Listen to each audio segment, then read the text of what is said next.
Hello student, this is Pankaj Dhiman, faculty member of SBS Law College, Shri Ganganagar. We are studying the Constitutional Law of India. Now we are going to study a very important subject, a very important question, I'm sorry.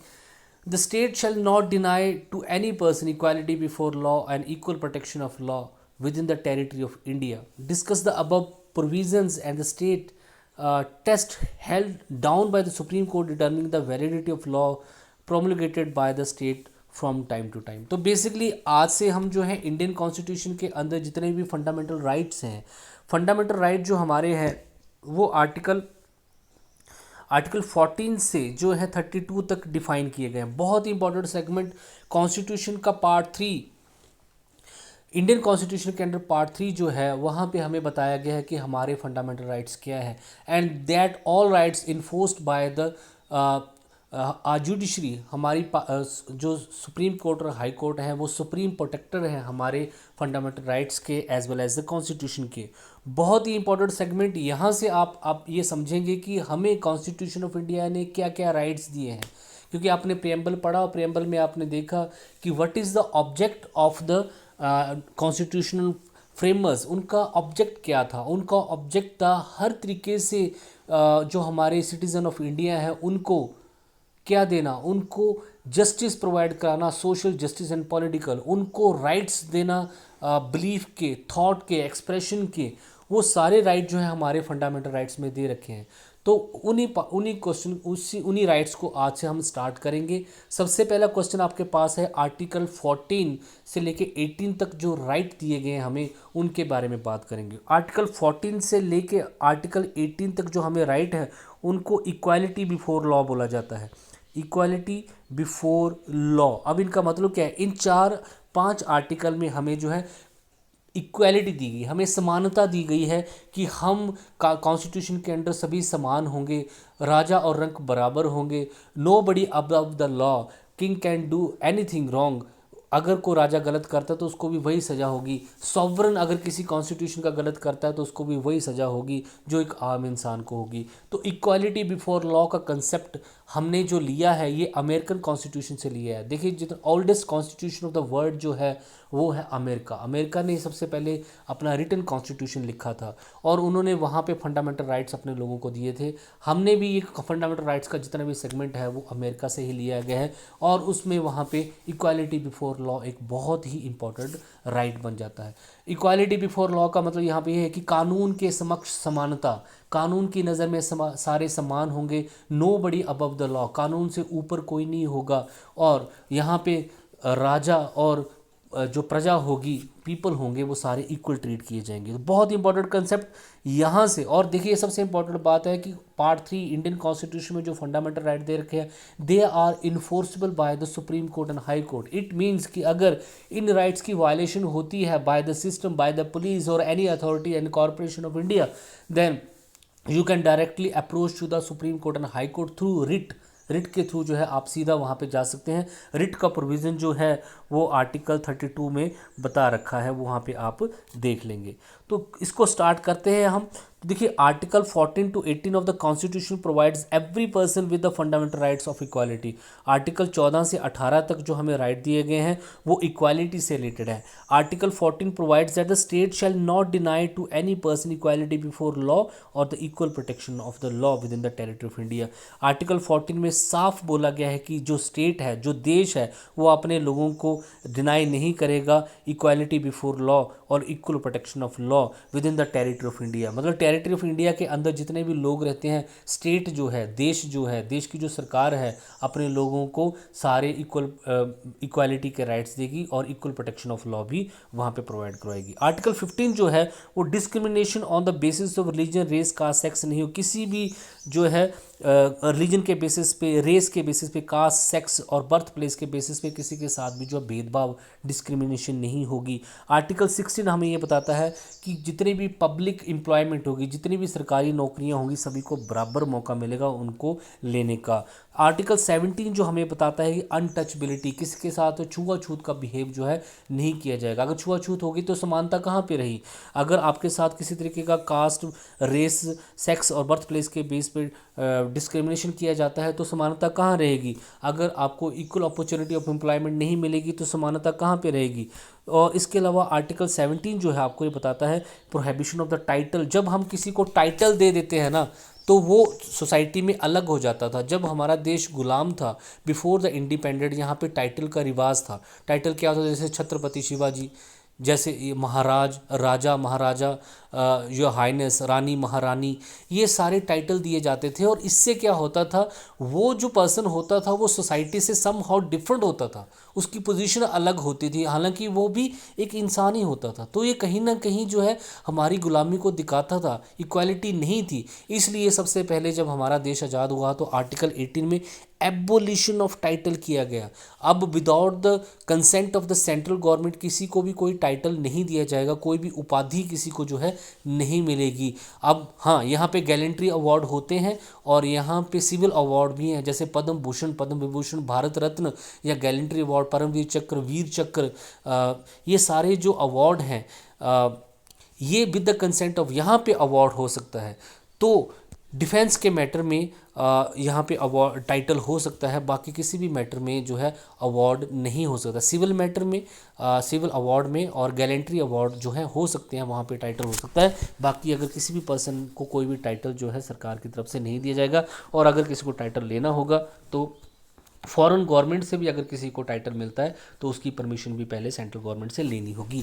ये 14 से लेके 18 article बोलते हैं जहाँ पे समानता दिखाई गई है, इनसे समानता आती है। अब इक्वालिटी बिफोर लॉ का कंसेप्ट है क्या? The word equality before law have been adopted from the British constitution. Equality before law का ये कंसेप्ट जो हमने ना, ये हमने ब्रिटिश कॉन्स्टिट्यूशन से लिया है। और इक्वल प्रोटेक्शन का कंसेप्ट हमने जो है अमेरिकन कॉन्स्टिट्यूशन से लिया है, ये याद रखना आपने। तो जो ब्रिटिश के जो ज्यूरिस्ट थे, डाइसी, उन्होंने बोला था रूल ऑफ लॉ, कानून का शासन होना चाहिए, कानून सुप्रीम होना चाहिए, लॉ सुप्रीम होना चाहिए, ना कि कोई इंडिविजुअल, कोई सॉवरन या कोई राजा सुप्रीम होना चाहिए। The rule of law means no one shall be above the law. कोई भी कानून से ऊपर नहीं है और सारे पर्सन जो है कानून की नज़र में समान होते हैं, इररिस्पेक्टिव टू क्लास, चाहे वो किसी भी क्लास, किसी भी कास्ट, किसी भी क्रीड से बिलोंग करते हो। Equality before law applies to the all person whether it is corporation और any other legal person. Equality before law का कंसेप्ट सभी पर्सन पे, चाहे वो नेचुरल पर्सन, चाहे वो आर्टिफिशियल पर्सन, चाहे जिसमें corporation, companies, corporate body, universities, colleges सारे जो है आ जाते हैं। कॉर्पोरेट सोल आ जाता है इसमें, वो सारे जो है इसमें आते हैं। रघुवीर सिंह स्टेट ऑफ हरियाणा के केस में it was said the principle rule of law also applies to the accused. Accuse पे भी अप्लाई होता है, उसको भी कानून के समक्ष समानता दी जाएगी, उसके साथ भी किसी तरीके का जो है उसको प्रोटेक्शन मिलेगी अक्यूज को इन ह्यूमनी बिहेवियर ऑफ द पुलिस। तो पुलिस, देखिए पुलिस का काम क्या होता है, अगर अपराध हो जाता है तो वहाँ पे जब अपराधी जो होता है, ऑफेंडर जो होता है, सस्पेक्ट जो होता है, उसको जो है फ्री ट्रायल के थ्रू जो है उसको सज़ा दिलवाना। तो अगर पुलिस ये काम खुद ही करना पड़ लगे तो कई बार लोगों का एंगर इतना हो जाता है कि वो सस्पेक्ट को या ऑफेंडर को मारने की कोशिश करते हैं। तो पुलिस का काम होता है उसको भी वहाँ पे प्रोटेक्ट करना, क्योंकि ये स्टेट की पुलिस की जिम्मेवारी है कि उसको भी इक्वल प्रोटेक्शन प्रोवाइड कराना, वहाँ पे उनकी जिम्मेवारी बन जाती है। अब तो ये तो हो गया इक्वल प्रोटेक्शन ऑफ लॉ। तो आर्टिकल 14 के अंडर दो टर्म्स हैं, equal protection of law, equality before law और इक्वल प्रोटेक्शन ऑफ लॉ। अब इक्वल प्रोटेक्शन ऑफ लॉ क्या है? इक्वालिटी बिफोर लॉ तो आपने समझ लिया कि कानून के समक्ष सभी को समान होना चाहिए। दूसरा यहाँ पे इक्वल प्रोटेक्शन ऑफ लॉ जो कि अमेरिकन कॉन्स्टिट्यूशन से लिया गया है, इसका पर्पस क्या है कि कानून जो है सभी को इक्वली प्रोटेक्ट करे। कानून के समक्ष समान तो आप हैं, लेकिन कानून के समक्ष आप इक्वल प्रोटेक्ट भी हों। जैसे मैंने अभी आपको बताया कि अगर कोई ऑफेंस करता है तो ये स्टेट की जिम्मेवारी है, स्टेट के अंडर पुलिस, स्टेट पुलिस भी होती है, तो पुलिस की ये जिम्मेवारी है कि वो उस ऑफेंडर को तब तक प्रोटेक्ट करे जब तक कि कानून उसको ड्यू प्रोसीजर ऑफ लॉ के अंडर सज़ा ना दे दे। तो आपने देखा होगा कई बार जो है लोग मारने पड़ जाते हैं, जब वो पुलिस कस्टडी में होता है तो वो उसको बचा बचा के ले रहे होते हैं, क्योंकि वो पुलिस की ड्यूटी है। तो equal protection of law, the person under the equal circumstances shall be kept under the equal law, जो है तो उसको equal protection of law available होना चाहिए। In other words it can be said the no discrimination legal aspects between the person and same circumstances, equality implementing the law, the equal protection of law सभी को मिलनी चाहिए। Equal protection of law was propounded by the 14th amendment of the American constitution. Equal protection of law का concept जो American constitution में 14th amendment के through आया था। The American constitution provides that the no state shall deny to any person, कोई भी state जो है डिनाई नहीं करेगी अपनी टेरिटरी के under equal protection of law. The expression equality before law and equal protection of law are supplementary to each other, दोनों एक दूसरे के अनुपूरक हैं, both can not be separate. Suppose करिए कि कानून के समक्ष समानता तो है, इक्वालिटी बिफोर लॉ तो है, लेकिन इक्वल प्रोटेक्शन ऑफ लॉ नहीं है, तो उसका कोई मायने रह जाएगा। इक्वल प्रोटेक्शन ऑफ लॉ तो है लेकिन कानून के समक्ष समान नहीं है। तो ये दोनों चीज़ें जो हैं एक दूसरे के सप्लीमेंट्री हैं, अनुपूरक हैं, एक जो है दूसरे के बिना अलग नहीं हो सकती है। स्टेट ऑफ वेस्ट बंगाल वर्सी अनवर अली के केसेस में chief justice Patanjali Shastri said that the equal protection of law is sub principle of equal before the law and it can not be imagined without other, ये एक दूसरे के अलग नहीं हो सकते हैं। एक्सेप्शंस क्या है? तो क्या इक्वल प्रोटेक्शन ऑफ जो इक्वालिटी बिफोर लॉ आप पढ़ रहे हैं, क्या ये हर लोगों के लिए अलग हो सकती है? देखिए इंडिया में तो नहीं है एटलीस्ट।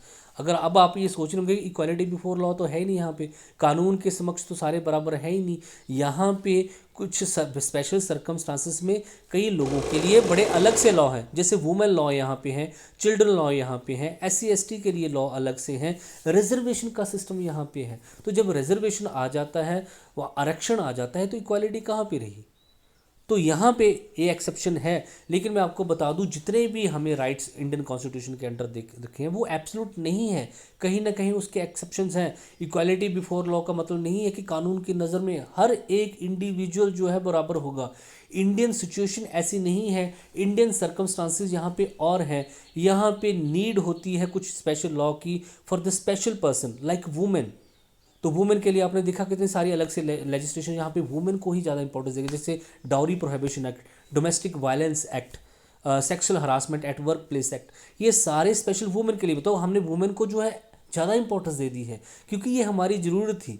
सर्कमस्टांसेस ऐसे हैं कि हमें तो एक्सेप्शन यहाँ पे हैं कि इक्वालिटी बिफोर लॉ तो इंडिया में है, लेकिन कुछ स्पेशल सर्कमस्टांसेस में इसके एक्सेप्शंस भी हैं। आप पढ़ सकते हैं। Above analysis shows that the rule of law include that all person shall be equal before law and all the person shall be equally protected by the law, but this is not absolute rule. This rule applies to the those persons who are under similar position as circumstances. ये वहाँ पे apply होता है जहाँ पे circumstances और similar position है, not on all, सभी पे नहीं।